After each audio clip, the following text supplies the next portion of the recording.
In the time it takes for me to finish this sentence, you or someone you know could have your identity stolen or your devices hacked. Bottom line, hacking is a part of our tech-dominated world. It's what we do about it that could keep you from becoming a victim yourself.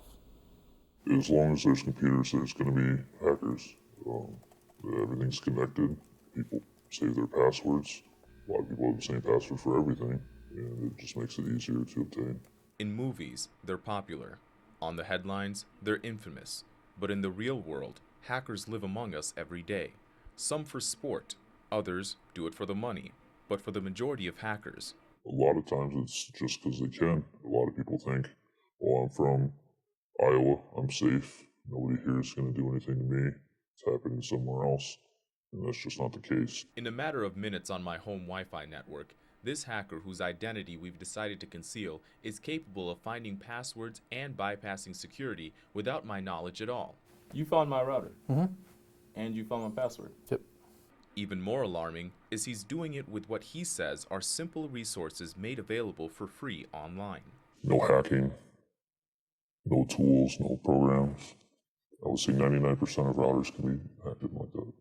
While watching what I once thought was a secure password now parading across the computer screen, it's clear how given enough time, any hacker can infiltrate some of the biggest names in our country today, and in doing so, steal your address, shopping history, credit card information, and more.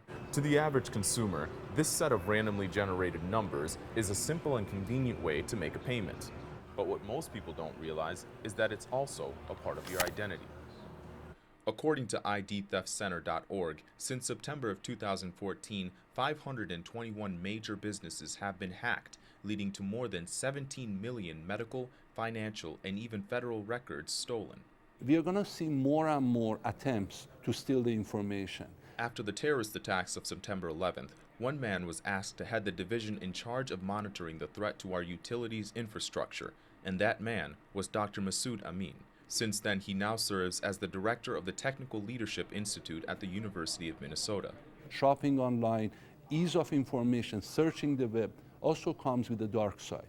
Because many of these systems were not designed as a software component or as a hardware with security as a design criteria. Which makes these meetings all the more worthwhile.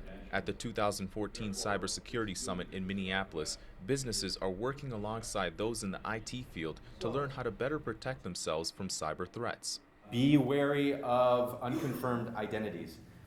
The guy on the phone, you don't necessarily know who he is. You just trust that person's who they say they are is who they are. I trust that my computer hasn't been owned. Do I know my computer hasn't been owned? No.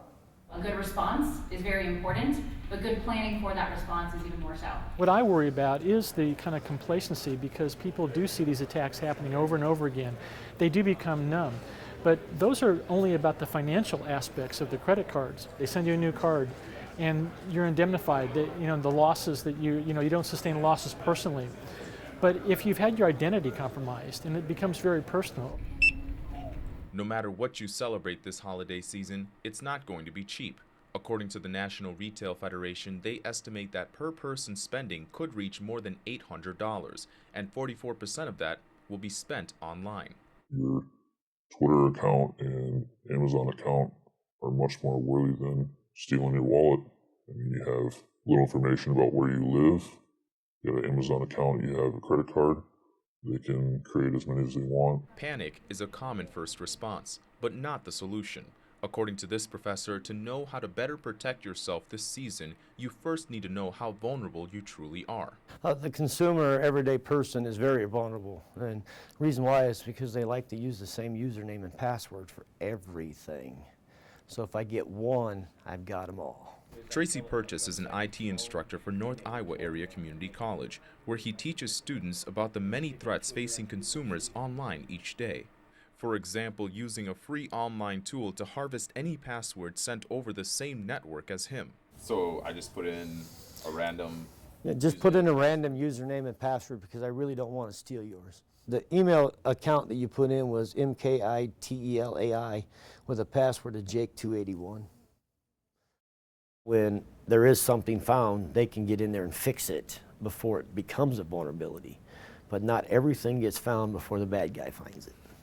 Purchase says that while complete internet protection may be somewhat of a myth, there are still simple things you can do to keep from becoming a victim yourself. And surprisingly enough, that includes shopping at places like Target, eBay, and others who may have already been hacked in the past. Go shopping them because they're hacked, they have already taken measures to protect that. And the ones who are not hacked, I would ask, why weren't they hacked? At the end of the day, it's going to take everybody working together, industry, academia, and the government working together to achieve the common goal of making our infrastructure more secure. This hacker believes that at some point in our lives, the stats show we may all be hacked in one way or another. It may be a password here or a dollar there, but it's a matter of understanding what makes you vulnerable in the eyes of a hacker. Hacking is going to happen. How much of it really depends on common knowledge of the public and steps that you can take. Here are a few things that you can do to make sure your information stays safe. First, change your passwords at least once a month and keep them as random as you can.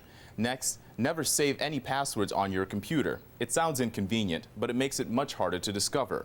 Always do your online shopping from your own personal computer on your own personal home network.